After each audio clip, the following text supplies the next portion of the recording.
Hey, social media hacks team.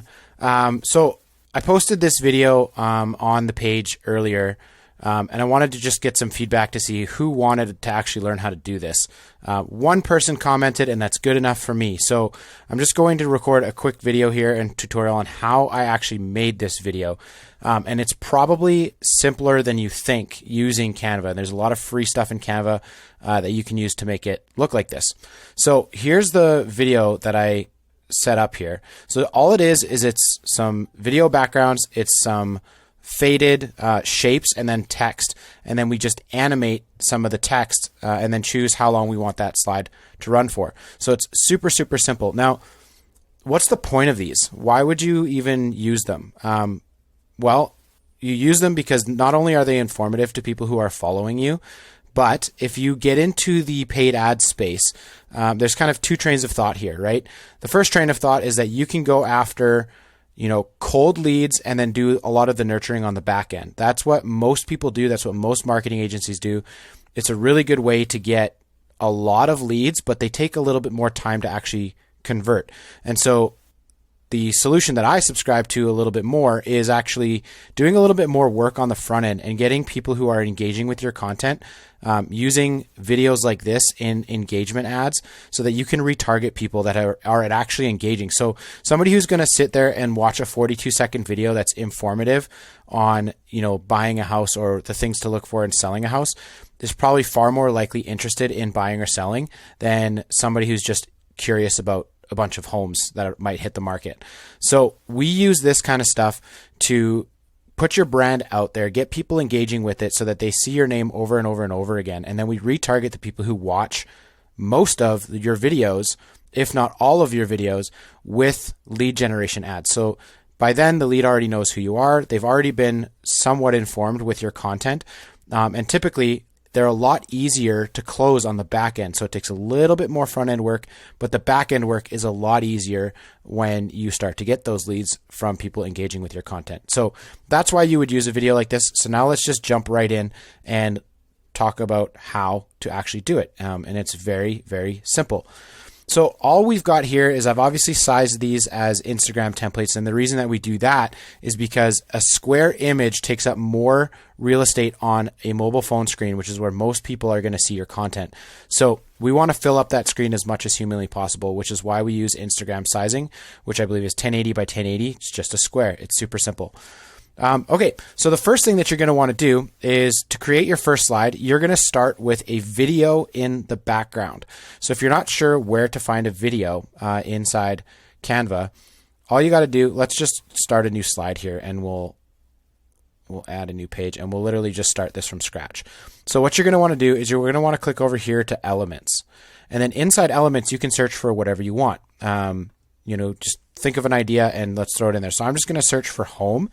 Just type that in, and then on the top here, you've got photos, graphics, videos, and audio. So we're going to just go and click video.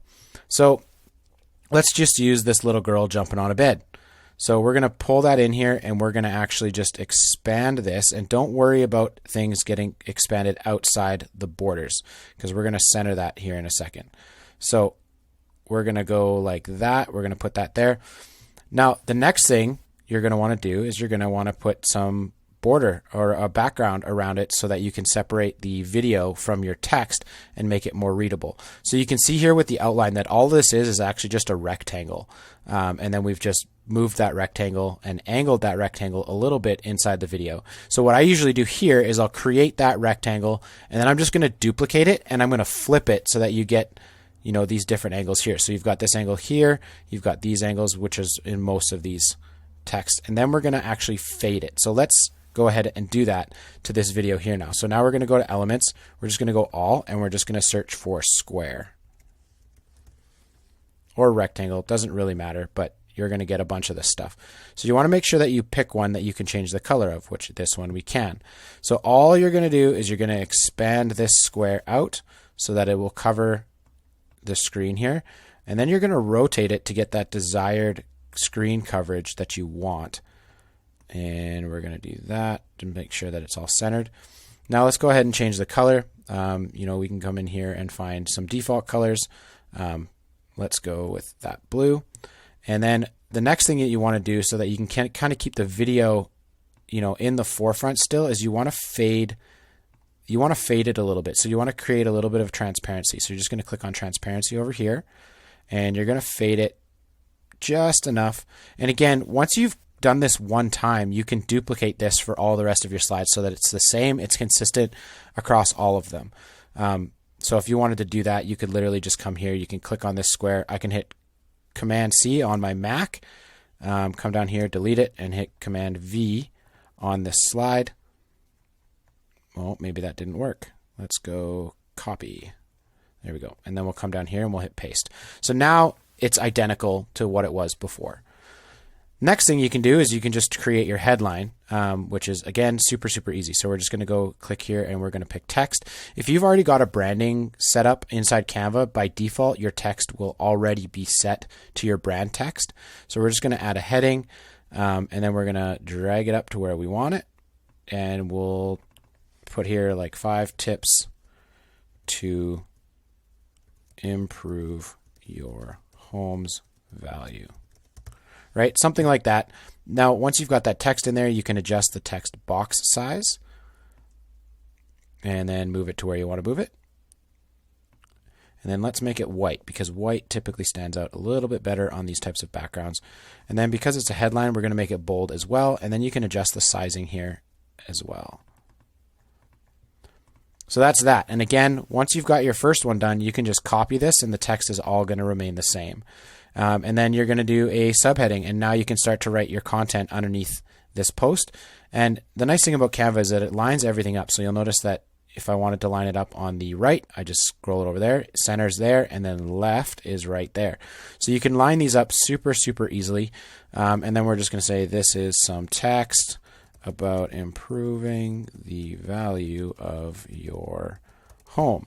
Now, once you've got your text written out, you're going to just make it smaller and move it to where you want to move it. And now comes the fun part, just creating some animations. Now, you don't really want to animate, well, you might want to, but you can animate anything inside Canva. So if I wanted to animate, let's just say this text, I'm just going to select that text box and I'm going to animate it. And if you just hover over any of these things, it'll show you what that animation is going to do.